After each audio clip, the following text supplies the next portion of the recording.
పెద్దలందరికీ మా హృదయపూర్వక నమస్కారం. ఇప్పుడు మేము చెప్పబోయేది గురువు గారి మాట తూచా తప్పకుండా పాటిస్తున్న ఒక గొప్ప శిష్యుడి గురించి. కథకురాలిగా అనూష, విమర్శకుడిగా అనీష, ప్రశ్నకుడిగా సహస్ర. ఈ కథను మీరందరూ వీక్షించి ఆనందించి మమ్మల్ని ఆశీర్వదిస్తారని మా మనవి. భారత వీర కుమార వినరా ఈ గాథ, సంతాన గానం ఎప్పుడు వినని ఎన్నడు కనని శిష్యుని కలిగిరా. సంతాన గానం ఇది ఒక మామూలు వ్యక్తి కథ కాదు. మరి ఎలాంటి కథ? మనిషే దైవంగా మారవచ్చునని లోకానికి చూపిన ఒక వ్యక్తి గాథ. అవునా? మనిషి దేవుడు అవుతారని ఆహా చూపిన గద ఇదిరా. ఆహా గురువు మాట నిలబెట్టిన ఆహా శిష్యుడి కథే ఇదిరా. ఆహా నిజమా? ఈ కాలంలో కూడా ఇది సాధ్యమా? ఎవరా శిష్యుడు, ఏమిటా కథ? కాస్త వివరిస్తావా? అలాంటి గొప్ప శిష్యుడి గురించి చెప్పుకోవడం ఇంతకంటే మహాభాగ్యం ఇంకెక్కడ ఉంటుంది? చెప్తా వినుకో మరి. ఛత్తీస్గఢ్ రాష్ట్రం విలాస్పూర్ అనే పట్టణంలో పద్మావతి మహేశ్వరుల దంపతులు కలిగిన తొలి చూరు బిడ్డ. అయితే గారాల పట్టి అన్నమాట. చిన్న వయస్సే అయినా ఆహా చురుకైన బుద్ధితో ఉండేరా. ఆహా శివాభావం నిండిన ఆహా సాయికి శిష్యుడు అయ్యేరా. ఆహా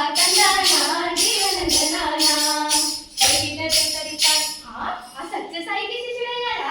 అవును మరి. ఆయన ఇంటర్ చదువు పూర్తయిన తర్వాత ఓ అనుకోని ప్రయాణంలో ఆయన జీవితమే మలుపు తిరిగింది. ఎలా మలుపు తిరిగింది? స్నేహితుడితో కలిసి పుట్టపర్తికి వెళ్ళారు. ఎందుకంటే సత్యసాయి యూనివర్సిటీలో ప్రవేశ పరీక్షల కోసమని. ప్రవేశ పరీక్షలా? తల్లిదండ్రులతో లేదురా. ఆహా అడ్మిషన్ ఖాయం అయ్యరా. ఆహా ఒంటరి పైన మొదలురా. ఆహా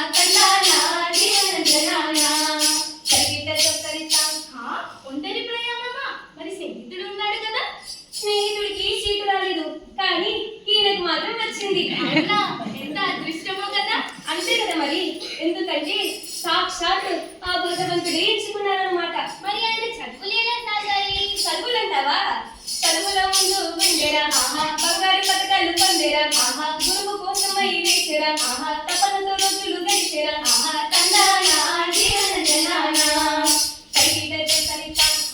బంగారు పథకాలే? అవును మరి. ఆయన అన్నిట్లోనూ ఉంది. బిఎస్సి, ఎంఎస్సి, ఎంబీఏ అలా అన్నిట్లోనూ కూడా ఉంది. కానీ ఆయన కావలసింది బంగారు పథకాలు, పదవులు ఇవేవి కావు. మరి ఇంకేం కావాలి? ఈ అన్నిటికైనా గొప్పనైనా తన గురువు ప్రేమ కావాలి. గర్వం లేని గెలుపు పొందేరా. ఆహా సేవే సంపద అయ్యేరా. ఆహా గురువు దృష్టి పడితే చాలని. ఆహా జీవితం సఫలం అవునని. ఆహా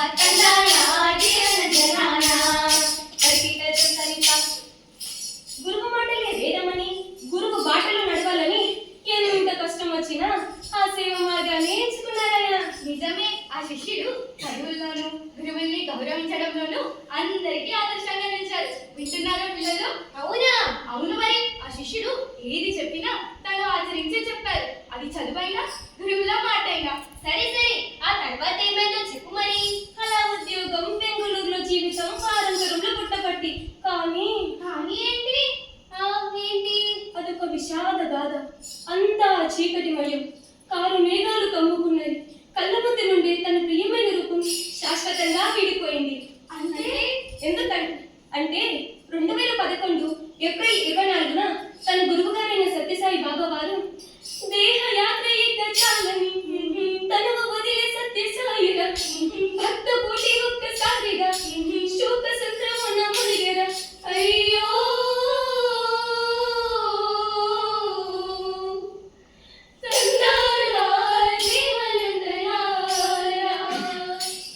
ఇంతటి బాధని ఆయన ఎలా తట్టుకోగలిగారు? గురువు లేని జీవితం సూర్యుడు లేని లోకంలో ఉందని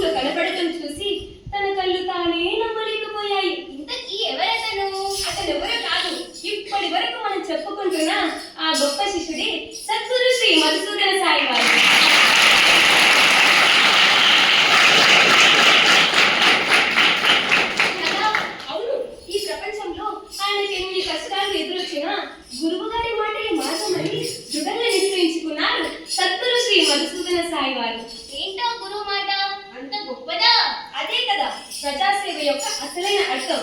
ప్రజాసేవ. ఆ ఈ భూమిలో ఎవరు ఆకలితో ఉండకూడదని, ఆహా. ఎవరు అవిద్యతో ఉండకూడదని, ఓహో. ఎవరు కూడా అనారోగ్యంతో బాధపడకూడదని, ఆహా.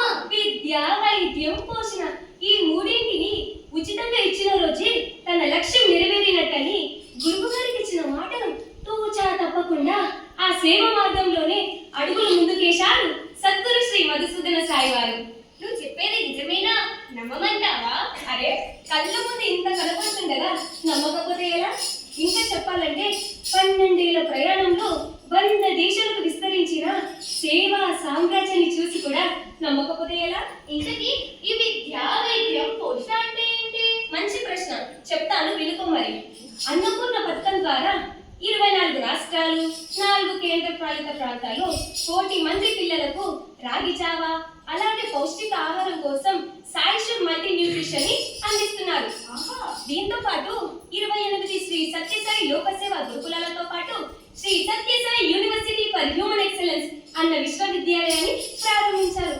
ఒక్క జత బట్టలతో వస్తే చాలు 6వ తరగతి నుంచి PhD వరకు ఉచితంగా విద్యలు అందవచ్చు. ఆగు. అరే ఆగమంటే ఎలా? ఆయన చేసిన సేవా కార్యక్రమాలు ఇంకెన్నో ఉన్నాయి, చెప్తాను వినుకో మరి. అంతర్జాతీయ స్థాయి నాణ్యత ప్రమాణాలతో కూడిన వైద్య విద్యను Shri Madhusudana Sai medical science and research పేరుతో ఒక కళాశాలను నిర్మించి ఉచితంగా విద్యలు అందిస్తున్నారు. దీంతో పాటు గ్రామీణ ప్రాంతంలోని విద్యార్థులతో దేశంలోనే అతిపెద్ద Sai symphony orchestra, cricket academy, సంగీతం, నృత్యం, వేద గురుకులం, నాద గురుకులం, స్కిల్ డెవలప్మెంట్ కోర్సులు. దీంతో పాటు సత్యసాయి సంజీవిని పేరుతో మొదలైన ఒక్క ఆసుపత్రి మీకు తెలుసా? ప్రపంచంలోనే నలుమూలనే వ్యాపించింది. మన దేశంలో 12 ఆసుపత్రులు, విదేశాల్లో 3 ఆసుపత్రులు, సుమారుగా 600 పడకల ఆసుపత్రి, 400 పడకల ఆసుపత్రి. ఇలా అమ్మో నాకు చెప్తుంటే నాకే ఎక్కలేదు. అందుకే ఇలా ఒకటా రెండా ఎన్నో రకాలమైన సేవా కార్యక్రమాలను ఒక్క రూపాయి కూడా ఆశించకుండా ఉచితంగా సేవలు అందిస్తున్నారు. నువ్వు చెబుతుంటేనే నా ఒళ్ళు పులకరించిపోతుంది. ఈ కలికాలంలో కూడా ఇలా పేదలు పడే కష్టాలను పట్టించిన నాదుడు ఉన్నారంటే ఆయన దేవుడు కాకుండా ఇంకెవరు? నువ్వు చెప్పేది ముమ్మాటికి నిజం. నేనేమో అనుకున్నాను, కానీ ఇంత తక్కువ సమయంలో ఇన్ని కోట్ల మందికి ఉచిత సేవలు అందిస్తున్నారు అని అంటే ఇది మానవుల వల్ల సాధ్యం కానే కాదు. అవును, మీ ఇద్దరు చెప్పింది ముమ్మాటికి నిజం. ఎన్నో మొన్నటి వరకు సత్యసాయి యూనివర్సిటీలో విద్యార్థిగా చదువుకున్న సద్గురు శ్రీ మధుసూదన సాయి వారిని ఆ బాబా వారు ఒక కథా వస్తువుగా ఎంచుకోవడం, అలాగే గురువు మాటకి ఎదురు చెప్పని శిష్యుడిని వారంతటి వారిగా తయారు చేయడం. ఒక్క మాటలో చెప్పాలంటే ఒక మనిషి దేవుడిగా మారితే ఎలా ఉంటుందో మన కళ్ళ ముందు ఉంచారు ఆయన. అలాగే మన కళ్ళ ముందు ఉంచారు కదా, ఇంకా ఏమని మన కళ్ళ ముందు ఉంచారు ఆయన. నిజమే కదా?